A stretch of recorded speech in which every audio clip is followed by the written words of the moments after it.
educational research and practice and the theories and pedagogies that have come out of them have shown us since the middle of the last century that learning happens not through what the teacher does, but through what the student does. And that's why we design learning activities for our students, so that they are interacting with the content that we want them to learn, so that they're interacting with us as a teacher, and crucially, so that they're interacting with other students, because that's when we move from the students constructing their learning individually into the social construction of learning. So going back to Vygotsky, people learning through the way in which they interact with each other and build knowledge collaboratively.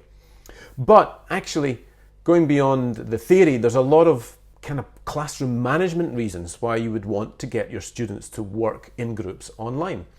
There's a really high impact on a lot of students' motivation if they know that they're going to be doing things with other students in small groups. If anything, there's a performative element where they know that they are in front of other people that are seeing the level of understanding and knowledge that they have, so they will try and produce and work in that environment.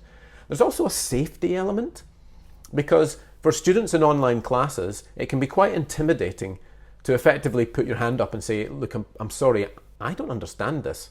But if you put them into groups to solve a problem or to discuss what's being taught, then it might be they find out that other learners also don't understand, and it becomes we don't understand this, and they'll be more confident about asking the question.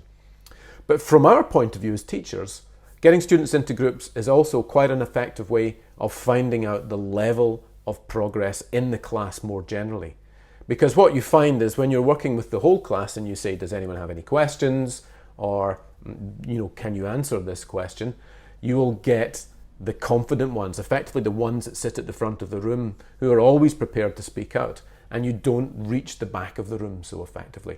So getting students into groups, getting outputs from the groups, and monitoring what's happening in the groups is a really good way of seeing what's happening in the rest of the room.